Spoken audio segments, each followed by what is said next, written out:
Shedao is a tiny island. In Chinese, the name means small dragon mountain. At first sight, it is just a dry rock, about 30 hectares in surface. However, this island is an exceptional place. To protect it from snake smugglers and reptilotherapists, the Chinese authorities have declared Shedao a national park, the only one in the world dedicated to snakes.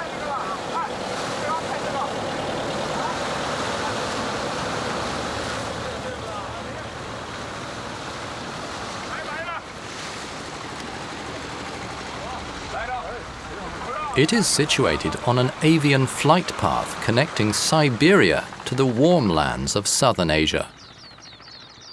Twice a year in autumn and spring, millions of migrating birds interrupt their journey to rest on the island.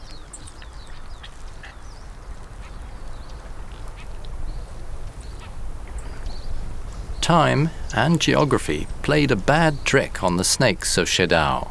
Before the last ice age, they used to hunt rodents. At that time, the island was part of continental Asia. All creatures, prey and predators, were free to come and go, until the day the glaciers started to melt and the water level rose.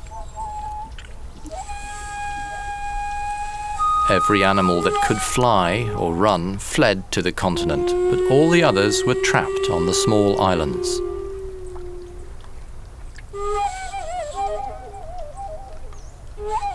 This was the case for the Shedao snakes, the Gloydius, a sort of rattlesnake without a rattle, which flourished in this region. With such an enormous ecological change, they had to adapt or die.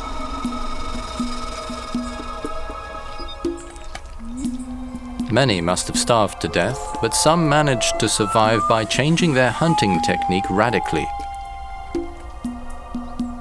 Today there are 20,000 descendants of these Gloydius, the 20,000 Shedaoensis, which live on this 30-hectare island. The island is literally carpeted with snakes. A glorious success story for evolution and a magnet for Xavier and François, an apprentice herpetologist. They savor the welcoming spiderwebs in the Shedao thickets. There's one snake for every square meter. When you walk around, this is what happens.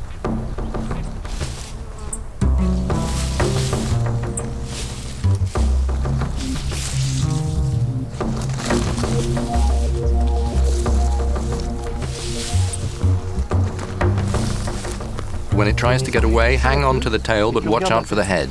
Do I put my foot on its head? No, you can catch it without doing that. It will try to get away in that direction. Watch out for its head. If the head turns towards you, let it go. Watch out, it's turning. It's beating its tail. Yes, it's going to flee. It's swishing its tail to tell you it's going to bite you. Let it go. Watch out for its head. Watch out. Let it go. It's stuck under a stone. Avoid it. You can catch it when it stretches out. It's too short, but it will uncoil. Never put your hand in that position. Look, it's stuck under its rock. Only put your hand in if you're wearing gloves. With gloves, there are no problems, but without gloves, you see, you've got to let it go. There it is. Catch it. Watch out, though. It's coming back fast. It's coming back fast. It's easy to do, but you have to keep your eyes on the head all the time. It's coming out to rest. Step on it, but not too hard. It's got no strength left. Then block the head with a stick.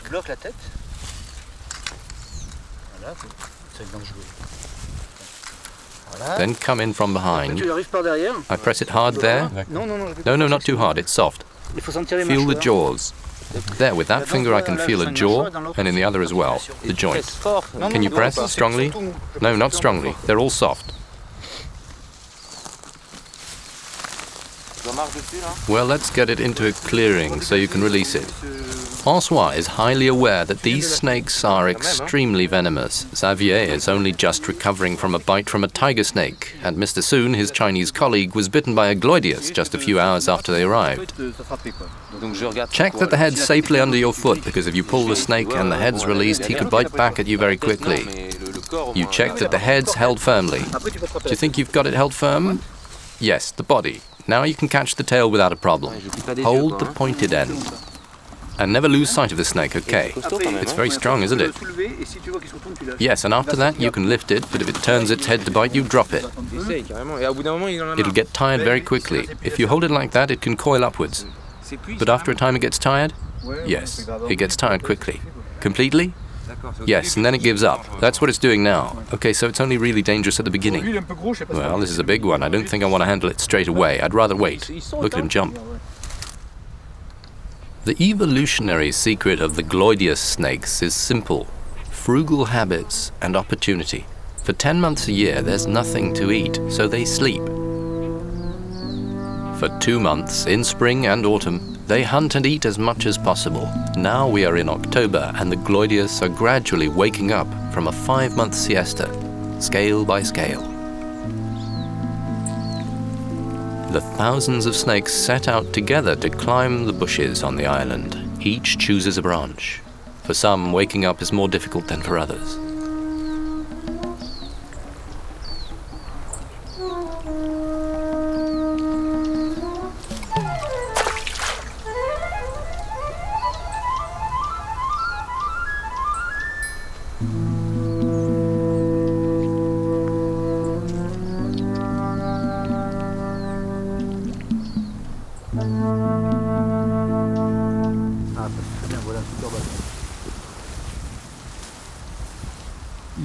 That one's pretty. When they're small, they're less dangerous. Look, he's going to stretch out. That's less frightening. Why not try to handle it? It's quite easy. Oh, I'm crushing its head. Move your fingers a little so you can feel the jaw. Pull the body up a little further between your fingers. Okay, I see. Up. The body's lifting and coiling upwards. There we are, I'm holding my first snake. It is small after the big ones. Use all your fingers. All my fingers. To hold it. All your fingers. Like that. Because it could wriggle free. That's not true for all species of snakes. There are some snakes you cannot catch by hand. In some snakes, the fangs are longer than the head. So that makes it impossible.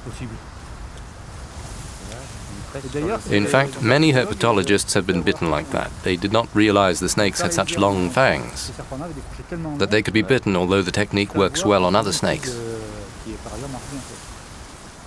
Look out, this is the dangerous phase.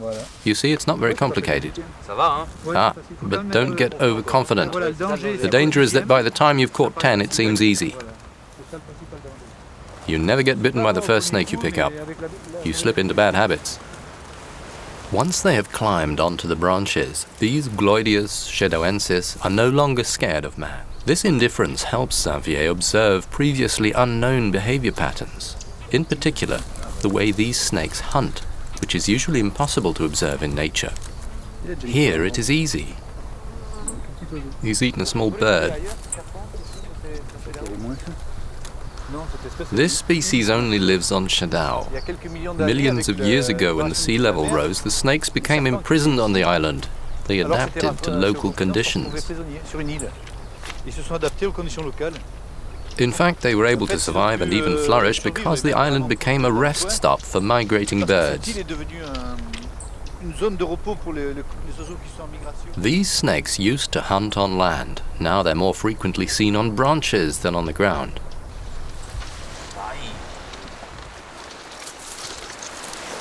Oh, he's going inside. Is there a hole? Yes. Let's try this one then. Didn't he move fast? They really know their territory well. François and Xavier try to get the snakes to attack by dangling different kinds of food on the end of a fishing rod. The objective of this study is to describe the hunting process phase by phase. Is it smell, movement or size which provokes the attack? For the moment, no one knows. This one's digesting something.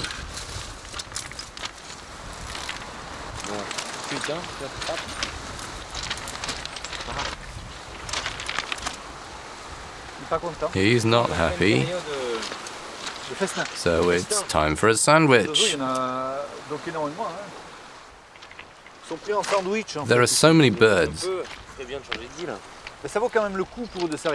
They encircle the chicks. The birds have to stop here despite the snakes because there's food and water.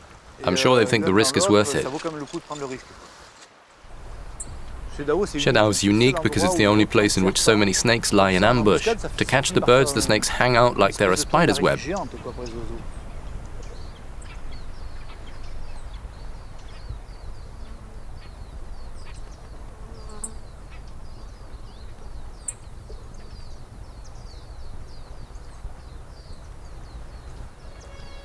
The key word for the way the island operates is migration. Hundreds of thousands of birds fly over the island every year. Birds of prey travel the migration route without a break. They glide, inaccessible, built for long-range flight. But the small sparrows have to take a break, and Shedao is the first landing spot after a long journey over the waves. Some stop to peck some seeds or simply to rest. Others only come to drink. Many never leave.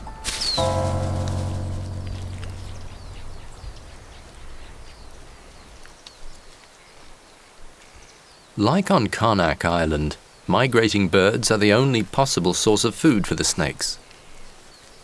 Totally sedentary Gloydius snakes, stranded on Shedao, cannot leave their island or migrate with their prey. When the birds fly in, they eat their fill for 3 or 4 weeks.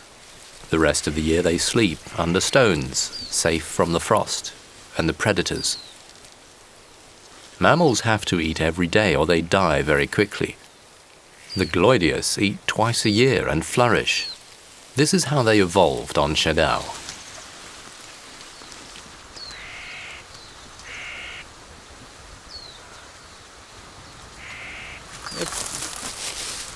Voilà. There you go. With luck, each snake on Shedao can catch a dozen birds each hunting season. That's quite enough for its energy needs. The snakes can then go without food for 6 months to a year without reducing their chances of survival. There are 20,000 snakes on the island, which means that they eat at least 200,000 birds every spring and every autumn.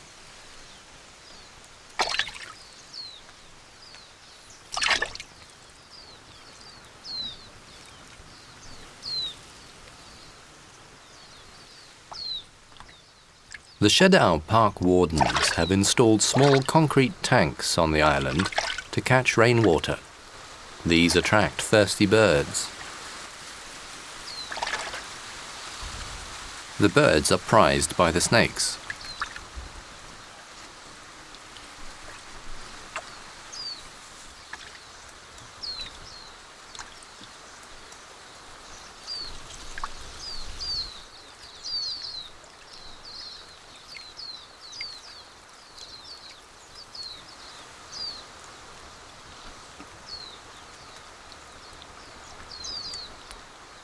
Bunched up like an accordion or coiled like a spring, a snake cannot attack anything further away than about 30 centimeters from its mouth. So it's not that easy to catch a fast-moving bird. But although an individual snake is handicapped, the group wins out by putting a hunter each branch below each bird perch. Each snake eats in turn, and sometimes there are up to 50 snakes waiting for food around the water tank. The water tanks are like magnets. They pull the migrating birds down from the sky into the Gloydius throats.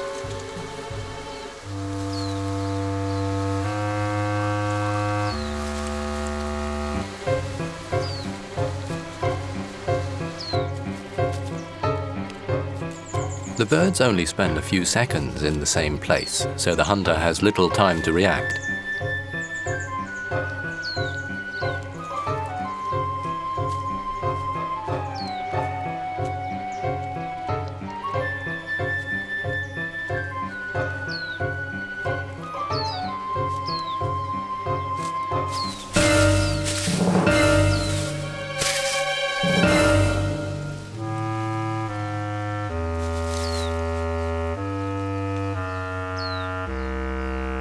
As soon as the prey enters the killing zone, it strikes.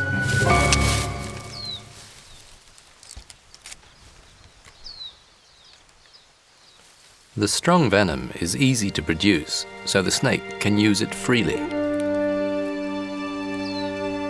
If it catches the bird immediately, so much the better.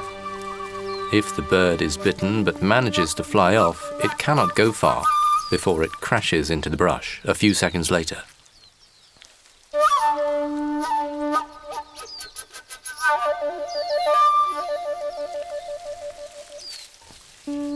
The snake would probably have been happier with a lighter prey.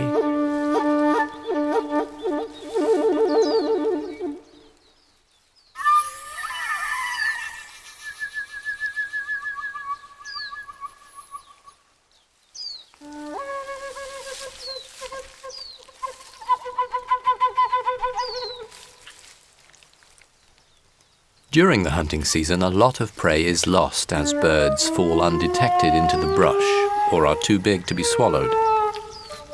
But the snakes are thorough, and very little goes to waste. Like Russian dolls, the further down a bush, the bigger the snake. If a prey is too big, the first snake drops it to snakes lower down.